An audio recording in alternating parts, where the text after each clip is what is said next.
দিদি দিদি দিদি আজকে প্রাইমারির যে মামলা ছিল সেটা আজকে খারিজ হয়ে গেল যে 32,000 চাকরি বহাল থাকলো।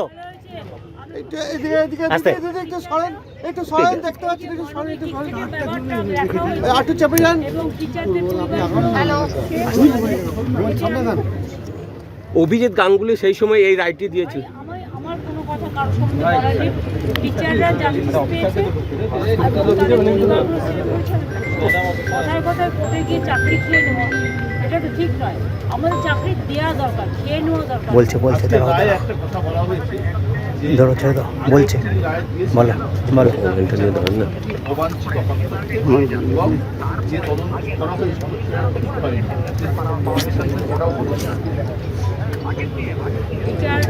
টিচারের মতো বলবে, টিচারকে আমরা শ্রদ্ধা করি।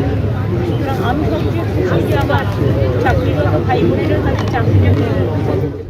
আমরা লড়াই করেছি ডিভিশন বেঞ্চে, সুপ্রিম কোর্টে গেছিলাম, আবার ডিভিশন বেঞ্চে সুব্রত তালুকদারের স্টে করেছেন, স্টে করতে আবার সুপ্রিম কোর্টে আমরা গিয়েছিলাম, সুপ্রিম কোর্ট থেকে আবার ডিভিশন বেঞ্চে আমি ফেরত পাঠিয়েছিল। এখন ডিভিশন বেঞ্চে লড়াই করে আমরা আজকে সত্যি স্বস্তির নিঃশ্বাস ফেলছি। মানে এই লড়াই, মানে যে যন্ত্রণা থেকে আমরা মুক্ত হলাম সেটা মানে আমরা মানে বলতেই পারবো, আমরা বলতে পারছি না কিভাবে আমরা মুক্তি পেলাম আজকে সত্যিকারে। মানে এই যন্ত্রণা, মানে এই স্বাদ মানে কারোর সাথে শেয়ার করা যাবে না, এত সুন্দর মুহূর্ত। আমি বলবো যে আমাদের জয়, আমাদের বহুত কষ্টের দিনের জয়, আজ এই জয়টা আমরা ছিনিয়ে এনেছি।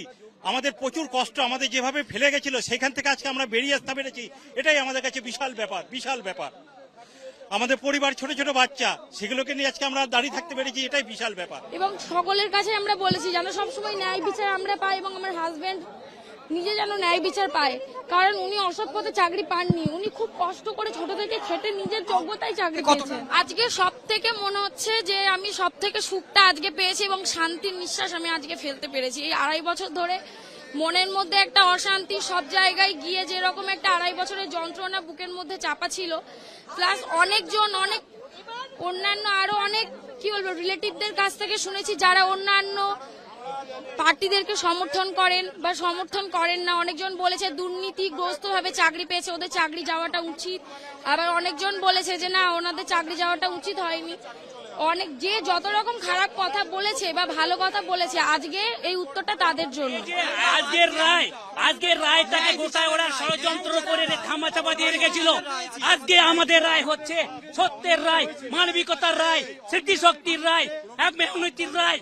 আমরা যে সত্যিকারের প্রিপারেশন নিয়ে যে আমরা যে এতদিন ধৈর্য ধরে আমাদের মানসিক যন্ত্রণা দিয়েছে, তার প্রতিশোধ আমরা আজকে ফিরিয়ে পেলাম। তাই মানুষ দেখুক, পশ্চিমবাংলা মানুষ দেখুক, সারা ভারতবর্ষে মানুষ দেখুক শিক্ষাকে কিভাবে তারা ধামাচাপা দিচ্ছে। দিদি দিদি দিদি আজকে প্রাইমারির যে মামলা ছিল সেটা আজকে খারিজ হয়ে গেল যে 32,000 চাকরি বহাল থাকলো।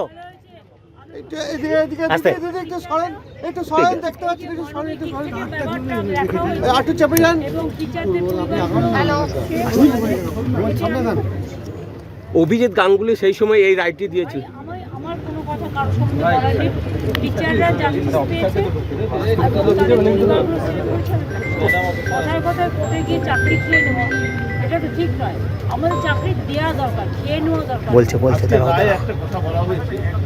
ধরো ছেড়ে দাও, বলছে বলো বলো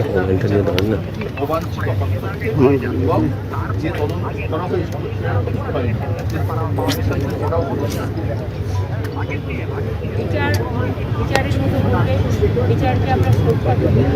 সুতরাং আমি সবচেয়ে খুশি আমার চাকরিরত ভাই বোনেরা তাদের চাকরিটা পেয়ে। দিদি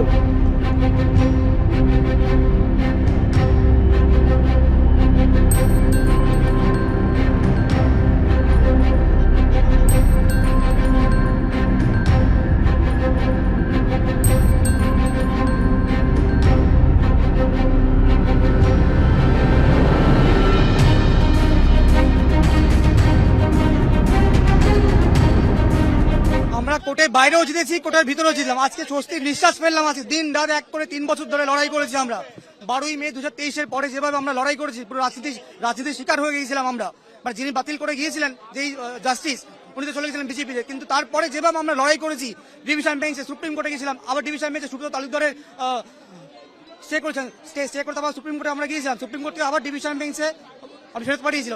এখন ডিভিশন বেঞ্চে লড়াই করে আমরা আজকে সত্যি স্বস্তির নিঃশ্বাস ফেলছি। মানে এই লড়াই, মানে যে যন্ত্রণা থেকে আমরা মুক্ত হলাম সেটা মানে আমরা মানে বলতেই পারবো, আমরা বলতে পারছি না কিভাবে আমরা মুক্তি পেলাম আজকে। সত্যিকারে মানে এই যন্ত্রণা, মানে এই স্বাদ মানে কারোর সাথে শেয়ার করা যাবে না, এত সুন্দর মুহূর্ত। আমি বলবো যে আমাদের জয়, আমাদের বহুত কষ্টের দিনের জয়, আজ এই জয়টা আমরা ছিনিয়ে এনেছি। আমাদের প্রচুর কষ্ট আমাদের যেভাবে ফেলে গেছিল সেখান থেকে আজকে আমরা বেরিয়ে আসতে পেরেছি, এটাই আমাদের কাছে বিশাল ব্যাপার, বিশাল ব্যাপার। আমাদের পরিবার, ছোট ছোট বাচ্চা, সেগুলোকে নিয়ে আজকে আমরা দাঁড়িয়ে থাকতে পেরেছি, এটাই বিশাল ব্যাপার। এবং সকলের কাছে আমরা বলেছি যেন সবসময় ন্যায় বিচার আমরা পাই এবং আমার হাজবেন্ড নিজে যেন ন্যায় বিচার পায়, কারণ উনি অসৎ পথে চাকরি পাননি, উনি খুব কষ্ট করে ছোট থেকে খেটে নিজের যোগ্যতায় চাকরি পেয়েছেন। আজকে সব থেকে মনে হচ্ছে যে আমি সব থেকে সুখটা আজকে পেয়েছি এবং শান্তির নিঃশ্বাস আমি আজকে ফেলতে পেরেছি। এই 2.5 বছর ধরে মনের মধ্যে একটা অশান্তি, সব জায়গায় গিয়ে যেরকম একটা 2.5 বছরের যন্ত্রণা বুকের মধ্যে চাপা ছিল, প্লাস অনেকজন অনেক অন্যান্য আরো অনেক কি বলবো রিলেটিভদের কাছ থেকে শুনেছি যারা অন্যান্য পার্টিদেরকে সমর্থন করেন বা সমর্থন করেন না। অনেকজন বলেছে দুর্নীতিগ্রস্ত ভাবে চাকরি পেয়েছে, ওদের চাকরি যাওয়াটা উচিত। আবার অনেকজন বলেছে যে না, ওনাদের চাকরি যাওয়াটা উচিত হয়নি। অনেক যে যত রকম খারাপ কথা বলেছে বা ভালো কথা বলেছে, আজকে এই উত্তরটা তাদের জন্য। আজকের রায়টাকে গোটায় ওরা ষড়যন্ত্র করে ধামাচাপা দিয়ে রেখেছিল। আজকে আমাদের রায় হচ্ছে সত্যের রায়, মানবিকতার রায়, স্মৃতিশক্তির রায়, মেহনতির রায়। আমরা যে সত্যিকারের প্রিপারেশন নিয়ে যে আমরা যে এতদিন ধৈর্য ধরে আমাদের মানসিক যন্ত্রণা দিয়েছে, তার প্রতিশোধ আমরা আজকে ফিরিয়ে পেলাম। তাই মানুষ দেখুক, পশ্চিমবাংলা মানুষ দেখুক, সারা ভারতবর্ষে মানুষ